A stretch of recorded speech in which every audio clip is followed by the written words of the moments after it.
didn't answer that question before I started. But the people who know their God. You are my God. You are my God.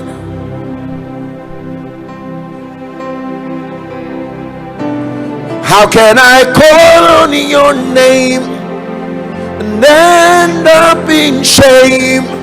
No way. For you are my God. You are my God. Listen, can I tell you? I wish I can tell you, you will not stand before mountains and valleys in your life. Ask anybody who has been mightily used by God. We do not know the mountains and the valleys that stand before you from where you are to where you need to go. Your confidence is not any signature or any uncle signs for you. It is the God that you know. How will your bills come? The God that you know. How will the members come? The God that you know. How will you survive your name being taken to shrines? The God that you know. How are you sure that the naysayers against your life will it says, unto thee, O Lord, do I lift up my eyes. It says, oh my God, I trust in you. Let me not be ashamed, and let my enemies not triumph over me.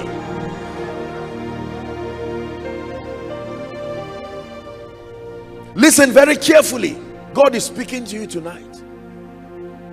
How can I call on your name and end up in shame? No way.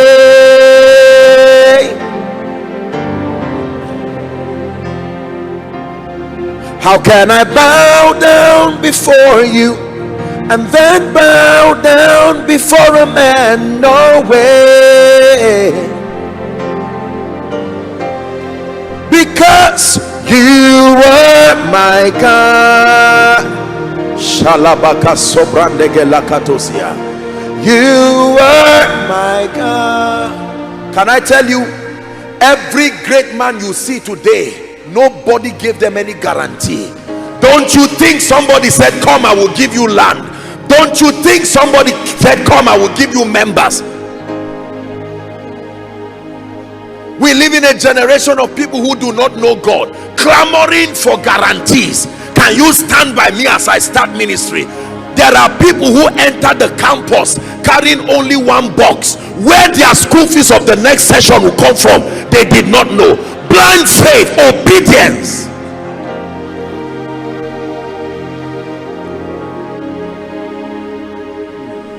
Please listen very carefully. Some of you, God is shaking away this auxiliary scientific faith that does not produce results.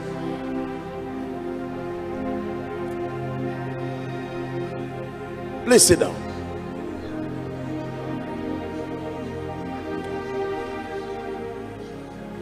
I think you should work on something, maybe media. Something is playing in the background. So, season of preparation number one, you discover God. Let me tell you this, when you start your journey, and this is the advantage of the campus, aside from the privilege to learn, the campus is a platform that gives you the liberty to know God. There are many families, because of their biases as to certain aspects of the kingdom, they may not give you the liberty to worship and pray and do night vigil. So God uses the disguise of your academic pursuit and plants you in an atmosphere that gives you the privilege you may never get at home. There are many people who will not be here if they were in their homes. The parents will not agree. Some by 5 o'clock, 6, no matter how old you are, once you are under that covering, you must be home. So he gave you admission, even though you were not qualified. You still don't know why the admission still came.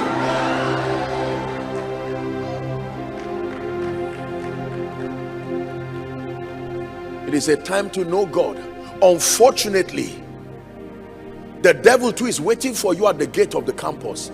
As soon as you arrive, he would distract you with all kinds of things. Can I tell you, ask most of the people you celebrate today, their season of preparation started, they utilized their moments on campus. There is no great man who God used mightily that had the privilege of passing through a campus who cannot show you their places of prayer, their points of prayer, their points of fasting.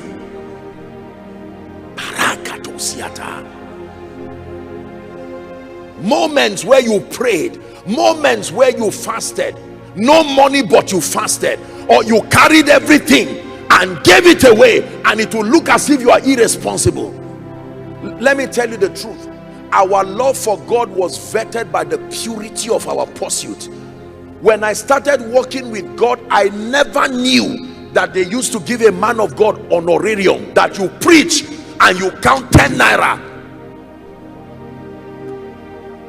Believe me when I tell you, to know that you preach and you actually put an envelope, I probably will run away. Knowing God vets the purity, it reaffirms the purity of your desire. Because if God does not do that hard check, let me tell you, by the time the glamour of success comes, you will not last. Is the reason why many today, their first car is the window that leads them to perdition. Their first international ministry is what dries up their prayer life, because they did not stay with God to love him and to know him above all things. Times where others sleep is why others are awake. Lord,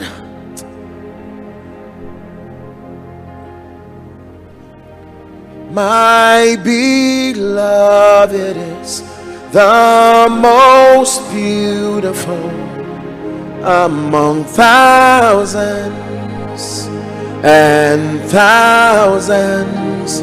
My beloved is the most beautiful among thousands and thousands.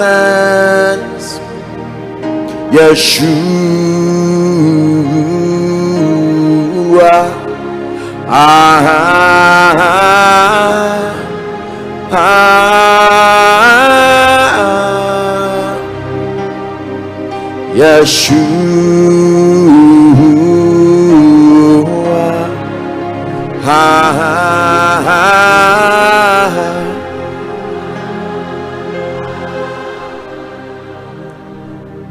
Most of our visions and prophetic encounters started in the place of prayer, not in the place of looking for power. Genuine search for God. That's how we started receiving songs from the Spirit. Genuine search for God.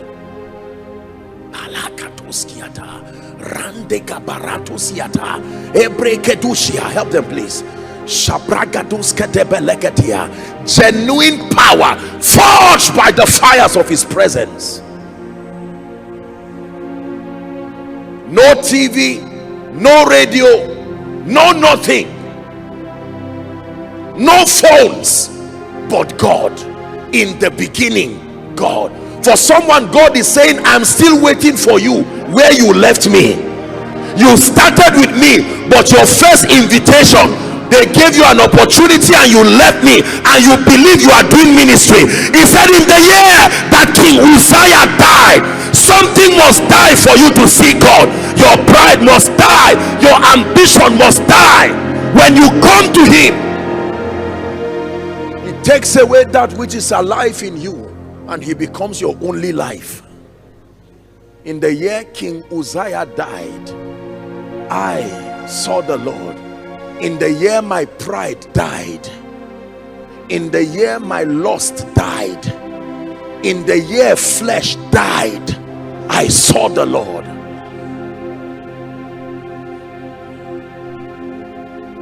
So the first, in your season of preparation, God gives you time. There is a time frame to pursue God and to seek him sincerely. And let me tell you the truth, you cannot do all the socialization you want to do and find God. I'm sorry, I hate to be a bearer of bad news. In economics, there's something called opportunity cost. Is that true? You have to make quality choices. You have to discover the God of heaven. Lord, so this is how you are. And let me tell you this, the seed for finding God is time. You will never truly encounter the God of the Bible if you cannot sow the seed of time. Don't give God 5 minutes, 2 verses, 10 minutes prayer, and want to have an encounter of someone who has dedicated himself, literally become the sacrifice on the altar. God is not unjust, my dear people. And let me tell you the truth, the bankruptcy of the genuineness of your encounter will tell later in ministry. It's true. It's the reason why today there are people who are weak, very, very weak. They did not build capacity. Can I tell you this? On campus, you most likely don't have children. You most likely are not married. You most likely may not be the person shouldering your finances. That time you have, you will not have it again. There are today, ask any man of God to set aside time for God is a luxury. You have to go the extra mile to create certain things.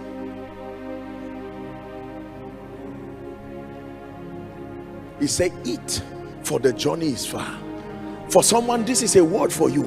Instead of running around trying to announce yourself and say you've not invited me, thank God that nobody knows you yet, and stop wasting your time trying to make everybody know you. That is not the key to ministry.